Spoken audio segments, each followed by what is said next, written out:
Standing here today with honestly the entire reason that I got into film school, and I know my cameraman also. Legendary film director, writer, Kevin Smith. Thank you. How are you doing tonight? Very good, man. How are you? Doing good. We just got through watching the Jay and Silence Mod Tour. Very good. Thank you. That's fun. This is the third time I've been here, and I think the span of about a year and a half, maybe a year and 6 months or something like that. This is the third time in the same theater in Midland. It's pretty nice. They're great. And I don't know if I should admit this or not, but I've been to all three of those. Did you go to all three shows? That's awesome. Yeah. Well, you were working the last show. That's a cool thing. Yeah, and the first stop, just the evening with, I got to ask a question about Red State. Oh, wow. So then to shoot. see Red State, and then to work, I was just like, okay. That's awesome, man. So, we'll just kind of start this out. The next thing I kind of want to talk about, let's wrap up Red State a bit. I know you posted the blog.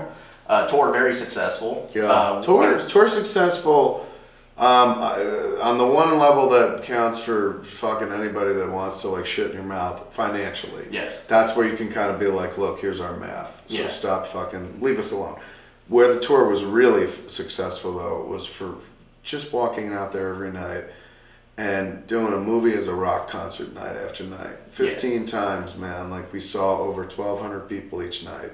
And it was so fucking enthusiastic. It was the smart thing to do for me as a filmmaker who certainly wanted to recharge his batteries as he heads into the last outing, because it's what you dream about. Yeah. When you dream about making a movie for the audience, you're like, oh, they'll be interactive, and oh, it'll be like this, and it's a special experience. Like one of the things I kind of realized while I was on the road was I don't bring something to the game that the other people do, like what's his name, David Fincher.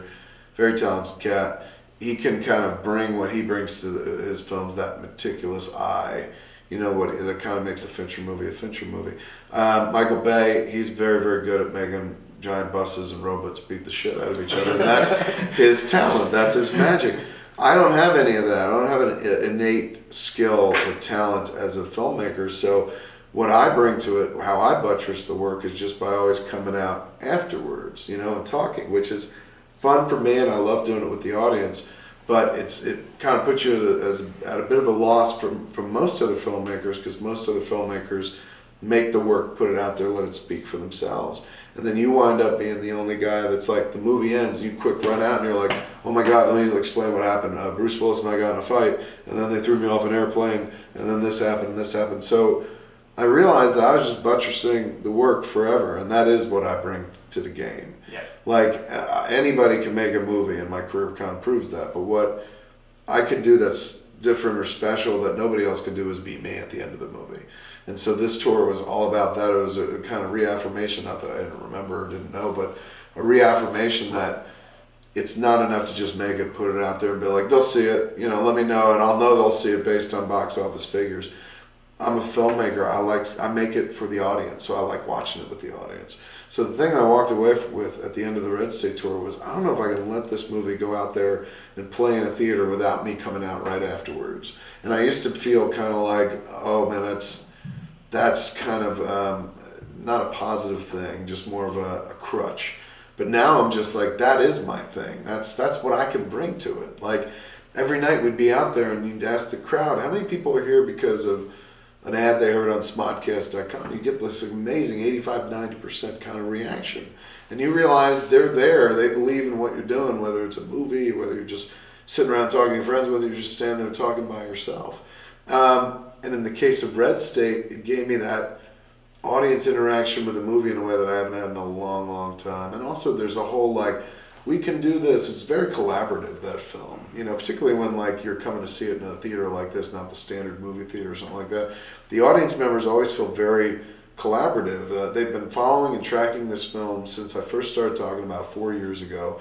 Every step of the way I've kept them updated. They've been there for it. And the moment tickets went on sale, they were there for us. They slapped down cash and they came out and saw it. So for me, I almost feel like there is no shame in going out and supporting the movie or talking about the movie. In fact, it's the opposite.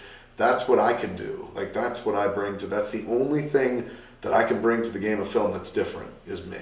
So it was kind of neat. Doing that whole tour was really wonderful. Every night you just felt tons of love, and you go, oh yeah, this is why we did it. This is amazing and stuff. Didn't change my mind. Didn't make me go like, I'm not going to retire filmmaking anymore. I still want to retire. But it was really, really great. It was kind of much needed, I think, especially after Cop Out. Felt good. Felt good to have Red State right after Cop Out, I'll be honest with you. You know, and this will, you know, be like the only fanboy moment you're going to get during this interview when the camera's off. Different story. You know what? I did love Cop Out. I thought, you know, because I mean, I thought it was fun. And it's one of those things that, you know, I'm a big fan of all the '80s buddy cop movies. That's what it was. Yes. And I mean, it was. I mean, I took a lot of shit for it, but I know at the end of the day, I'm like, my old man would have loved that movie because he loved those types of buddy cop movies in the '80s. He took me to see them all and stuff. So. People can take shots and whatnot all they want, but it's like the older you get, the less shit like that matters to you. Like back in the day, you used to be like, man, what are they saying about the work? And now you're like, I don't know, I'm 40, I'm middle aged, and it's just like, sorry, I didn't like it, but what I dig about it is something that I can't qualify to you on a spreadsheet. Like I can't sit there and be like, I like it because this was successful, X, Y, or Z. I like it because I knew my dad would have liked it and he's dead. Like you can't, I'm judging on a different scale than like simply like looking at it as a pass-fail 3-act story or something like that. You know, the older you get, everything means a little bit more. Yeah, and I mean, you know, it's kind of like you know, just how it affects people in different ways. You're going back to Red State. The reason that I loved Red State so much is we live in Topeka, Kansas. I personally live 3 blocks away from the Phelps compound. From the mighty compound of the Phelpses. I see these people every day, so to see that movie, I was like, finally, someone's finally fighting back. That was for me. Red State was kind of like my friend. I told the story. My friend Malcolm Ingram sat down and interviewed Fred Phelps for his documentary Small Town Gay Bar, and I guess Phelps had a very small connection to Meridian, Mississippi, where most of the documentary took place, and as much as I guess he was from there originally. So Malcolm felt it was okay to talk to him for that reason, and naturally, it was the documentary is about, it doesn't bury the lead, small town gay bar. So he's like, Phelps is the ultimate gay hater. Why not talk to him, especially with his connection to the town? And that was the first time I'd ever seen somebody I know talk to that dude. Like I'd seen him in the media and stuff, but Malcolm, I could hear him in the footage. You could hear him off camera talking. And I was like, oh my God, dude, how much footage did you shoot? And he's like, an hour.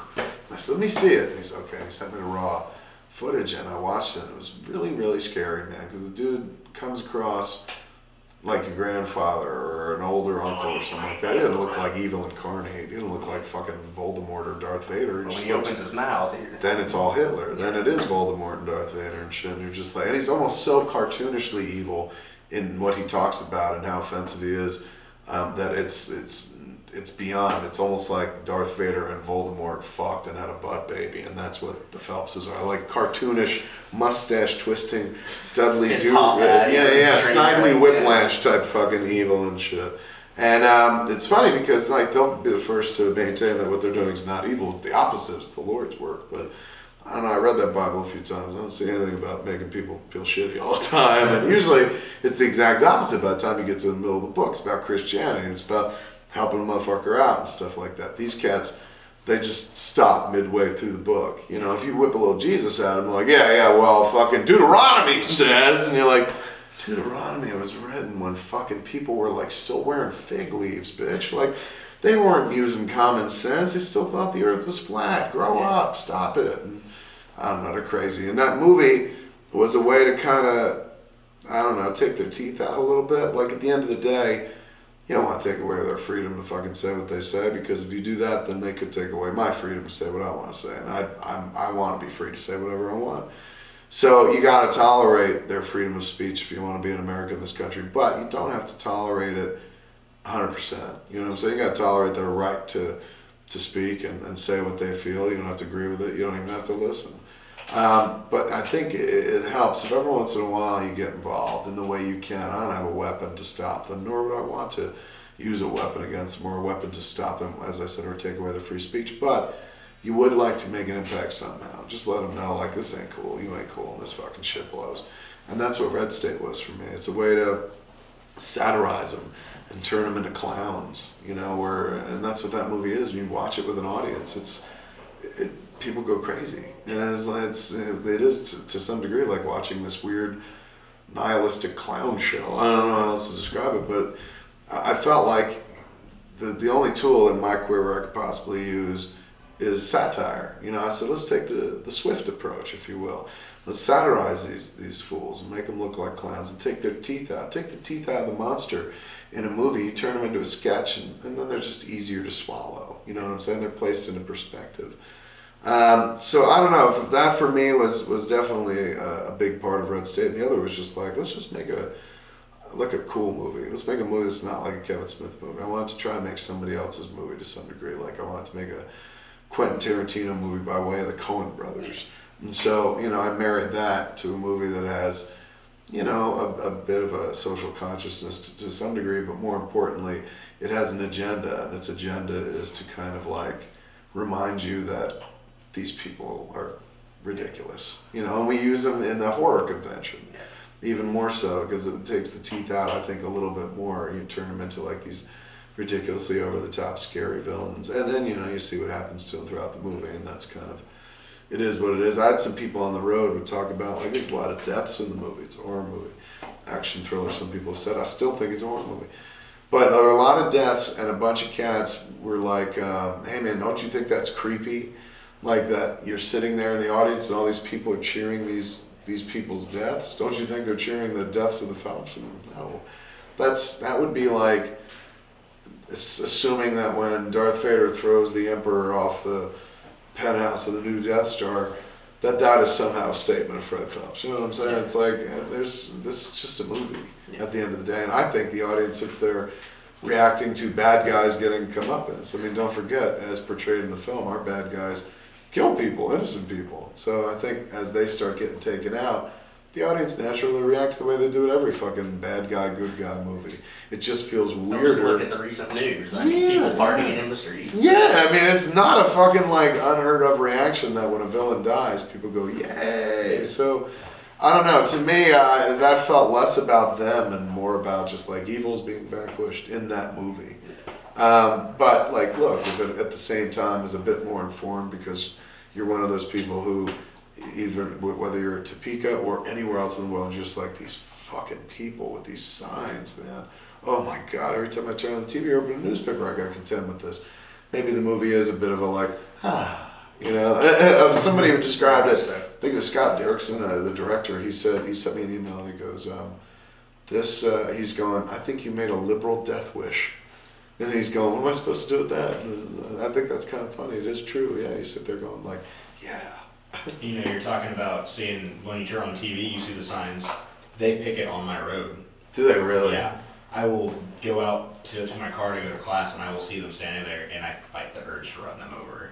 Yeah, I mean, it's just so weird. The thing that was saddest, I figured out, or the thing I learned during the Red State tour, was that they're no joke, man. They're not. It's not a scam. It's not a hustle. It's not them trying to make money on the internet.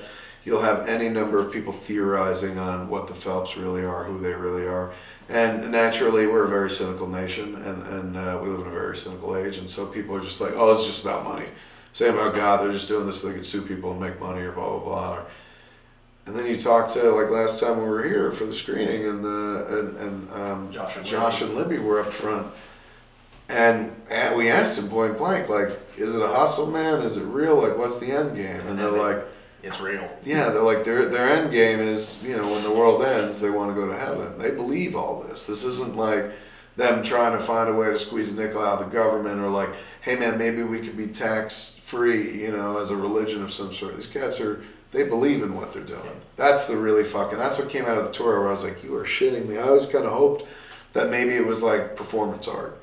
Like these motherfuckers are the ultimate liberals and they're just trying to put on a really horrible portrayal of the ultimate conservative. But it turns out they just are the ultimate conservatives, man. Like, extremely fundamentalist in their dogma and belief, and not very patient for those outside of their belief structure. Which to me is like dumbfoundingly unchristian. If you're a Christian, you're tolerant, you forgive motherfuckers left and right and shit. These cats seem to be the anti-Christians.